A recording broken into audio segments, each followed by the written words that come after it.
1958 میں ملک گیر مارشل نافذ ہونے کے بعد ایوب خان پاکستان کے سیاہ و سفید کے مالک بن گئے۔ ایوب خان کی شخصیت کو جاننے کے لیے دو باتوں کا سمجھنا نہایت ضروری ہے۔ ایک یہ کہ آزادی سے پہلے Ayub Khan Indian national army میں کپتان تھے اور انگریزوں کے لیے مخبر کا کام کیا کرتے تھے۔ وہ انگریز افسران کو برطانوی راج کے خلاف بات کرنے والے فوجیوں کے نام بتایا کرتے تھے۔ شاید یہی وجہ تھی کہ قائد اعظم محمد علی جناح نے سیاسی قیادت کو ان کے بارے میں خبردار کیا تھا۔ دوسری بات یہ کہ جنرل ایوب جمہوریت اور سیاستدان دونوں سے ہی نفرت کرتے تھے۔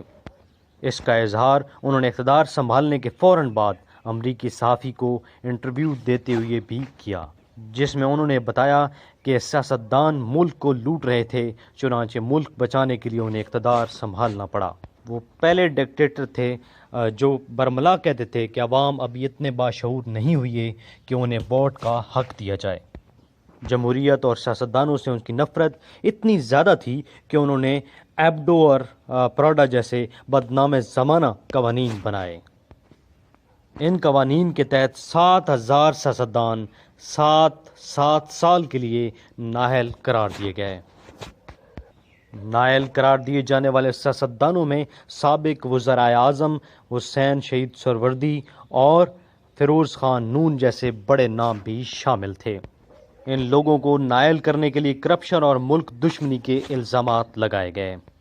سیاستدانوں پر کرپشن کے الزامات اور نااہل کرنے کے بعد ایوب خان نے اپنی مرضی کا ایک آئین تشکیل دیا اور 1965 میں اسی آئین کے تحت انتخابات کرانے کا اعلان کیا گیا۔ خود پسندی اور اقتدار کی ہوس دیکھیے کہ جنرل ایوب جو پاکستان مسلم لیگ کے صدر بھی تھے، وہ خود صدارتی امیدوار کے طور پر میدان میں آ گئے۔ ان کے مقابلے کے لیے اب میدان میں کوئی سیاستدان نہیں بچا تھا، کیونکہ تمام بڑے سیاستدانوں کو مختلف الزامات کے تحت نااہل قرار دیا جا چکا تھا۔ اس وقت اپوزیشن بری طرح تقسیم ہو چکی تھی۔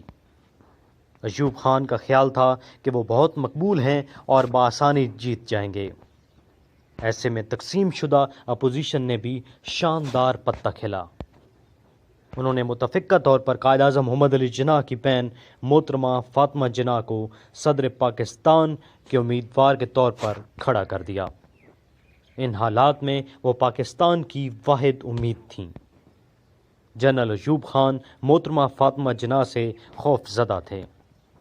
مشرقی پاکستان اور مغربی پاکستان دونوں میں محترمہ فاطمہ جناح کو پذیرائی ملنا یقینی بات تھی، لیکن ایوب خان نے صحت مند مقابلے کے بجائے محترمہ فاطمہ جناح کے خلاف کردار کشی کی گھٹیا مہم شروع کروا دی۔ بانی پاکستان کی بہن کو بھارتی ایجنٹ اور غدار کہا گیا۔ 1965 کے یہ متنازع ترین انتخابات ہوئے اور کھلی دھاندلی کے نتیجے میں ایوب خان جیت گئے۔ اتنی بڑی ناانصافی نے ایوب خان کو عوام کی نظروں میں گرا دیا۔ ایوب خان کے خلاف ملک گیر احتجاج ہوئے۔ اسی دوران دو ایسے واقعات ہوئے جن سے ملک کی معاشی حالت ڈاماڈول ہو گئی اور ایوب خان کو بہت بڑا سیاسی دھچکا پہنچا۔ ایک واقعہ تو 1965 کی جنگ ستمبر کا تھا، جس میں پاکستان نے بھارتی حملے کا بھرپور اور کامیاب دفاع کیا، لیکن اس کا نقصان یہ ہوا کہ امریکہ پاکستان سے ناراض ہو گیا۔ وجہ یہ تھی کہ امریکہ سے پاکستان کا معاہدہ تھا کہ پاکستان امریکی ہتھیاروں کو بھارت کے خلاف استعمال نہیں کرے گا، لیکن ظاہر ہے کہ جنگ میں پاکستان نے اپنی پوری طاقت بھارت کے خلاف استعمال کی، جو پاکستان کا حق بھی تھا، لیکن اس سے امریکی امداد بند ہو گئی۔ دوسرا واقعہ معاہدہ تاشکنت تھا، جس میں جنرل ایوب کے خلاف یہ تاثر پھیل گیا کہ انہوں نے بھارت کے خلاف جیتی ہوئی جنگ ستمبر مذاکرات کی میز پر ہار دی ہے۔ ان دو واقعات اور محترمہ فاطمہ جناح کے خلاف دھاندلی ایوبی اقتدار کے لیے زہر قاتل ثابت ہوئے۔ ذوالفقار علی بھٹو اس وقت ایوب کے وزیر خارجہ تھے اور سرعام جنرل ایوب کو ڈیڈی کہا کرتے تھے، لیکن جب بھٹو نے حالات بدلتے ہوئے دیکھے تو وہی کیا جو طاقت کے کھیل میں کیا جاتا ہے۔ انہوں نے ایوب کے خلاف بھڑکے ہوئے عوامی جذبات کا بھرپور فائدہ اٹھایا۔ انہوں نے پاکستان کی پہلی عوامی جماعت پیپلز پارٹی کی بنیاد رکھی اور مغربی پاکستان کے سب سے مقبول ترین لیڈر بن گئے۔ 1969 میں جب صدر ایوب خان کے خلاف عوامی مزاحمت بے قابو ہو گئی تو army chief general Yahya Khan نے ایوب خان کو استعفیٰ دینے پر مجبور کر دیا۔ ایوب خان نے پاکستان پر 10 سال اور 6 ماہ حکومت کی۔ یہ 10 سال پاکستان کی تاریخ کے اہم ترین سال تھے۔ ان برسوں میں ابتدائی طور پر پاکستان کھل کر امریکی کیمپ میں شامل ہوا، جس کے چند مثبت نتائج بھی نکلے۔ امریکی مدد سے پاکستان نے پہلی بار منگلا اور تربیلا جیسے بڑے ڈیمز کا آغاز کیا، صنعتوں اور زراعت کو فروغ دیا، پاک فوج مضبوط ہوئی، پاکستان پہلی بار گندم کی پیداوار میں خود کفیل ہوا، بینکنگ سیکٹر پروان چڑھا اور چین سے تعلقات بہتر بنائے گئے۔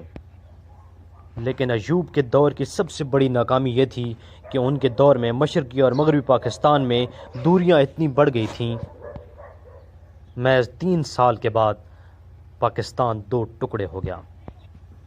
ایوب خان نے امریکی امداد سے پاکستان میں انڈسٹری کو ترقی تو دی، لیکن اپنے اقتدار کو طول دینے کے لیے جمہوری سسٹم ڈیولپ نہیں ہونے دیا، جس کا نتیجہ یہ نکلا کہ امریکی امداد کے سہارے ہونے والی ترقی امریکی امداد کے خاتمے پر ختم ہو گئی۔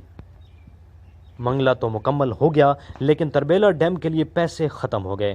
تربیلا ڈیم بھٹو دور میں مکمل ہوا۔ پاکستان کیسے ٹوٹا؟ پاکستان کو کس نے توڑا؟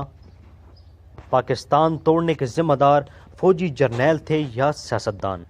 یہ سب دیکھنے کے لیے اگلی قسط دیکھیے۔ تب تک کے لیے اجازت۔ Thank you very much. اللہ حافظ۔